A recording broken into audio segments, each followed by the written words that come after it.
Submitting my informative fundamentals of speech for the week. Here is my audience. I got 6 people and a dog. Hello. Hey, you guys. So I'm going to start today's speech off. I'm going to tell you guys how to pick some fishing locations based on what's going on outside. A lot of the times you'll go get fishing gear and you have all the stuff you need, but you don't know what to do with it unless you have $20,000 in a fish finder. Sometimes it can get a little bit hard to find it, so we're going to go over it. I guess this plays into the give a man a fish, feed him for a day, teach a man how to have a fish, feed him for life. So the model that we're going to use today is features. So we have, we have features, illumination, selection, and handling. These are the things that you're going to be looking for while you're doing your fishing. So the first one is we're going to go over points. Elevation points are going to be the changes in depth in the water and features. So you'll see that this is a pretty ambiguous looking shape here, except for right here, where if all this clear space was the shore, you see that it juts in right here. That's a great place to go fishing. A lot of fish are going to come into these areas where the change is much more gradual to the center at the deepest, whereas right here with the lines being closer together, it's really deep really quickly. So you want to find where there's a change in the land formation and a slow, gradual decline into a deep spot. The next we're going to talk about are going to be pretty much the same thing, but choosing your depth and your cast distance. So if you're looking out in your water and you see that 30 yards out, the water is about 50 feet deep, usually you're not going to be able to see down that far. But you want to avoid that. I see one of the biggest mistakes that a lot of people will make is when they start fishing is they'll get a ton of weight and they'll go out with this huge fishing rod and they'll just blast the cast out as far as they can, and they're fishing 50 feet from the surface. There aren't fish there. Really, your optimal fishing is going to be about 20 yards out from the shore and nothing deeper than about 20 feet. So you can see our little guy there. Right about here is where you want to be. Next thing we're going to do is going to talk about weather formations.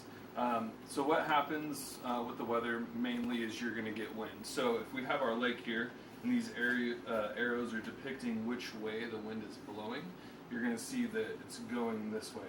These are going to be the spots that you want to fish for this reason. The wind creates current in the water, and what that current does is it moves nutrients across the water. So you're going to get things like minnows and frogs and crawdads. They're going to eat the smaller organic matter nutrients, and then the bigger fish are going to eat that stuff. So we're usually going for the bigger fish. So this is where you're going to go to get the fish that you want. You fish in these zones. So always face the wind.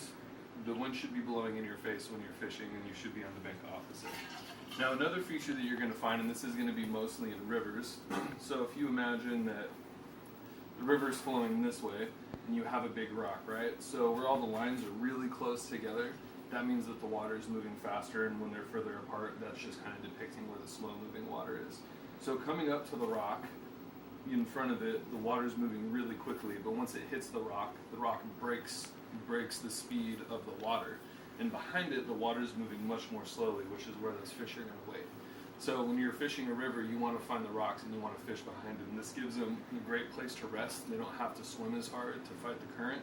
And it's also a great place for them to ambush prey, which is what you're trying to portray. So the next thing we're going to talk about in our fishing model is illumination. The one I like to think about is kind of a football shape. So the lower the sun is, the higher the fish are going to be in the water column. So in the morning you want to fish on the top. So you're going to be using lures, you're going to be using bobbers, and you're going to be fishing on the first 5 to 10 feet of the water.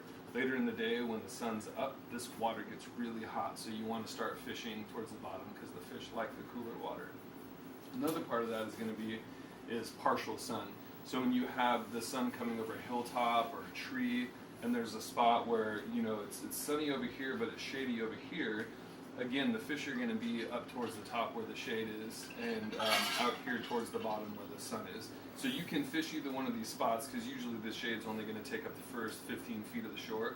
So you kind of want to choose how you're going to fish and in what section. The next one is selection.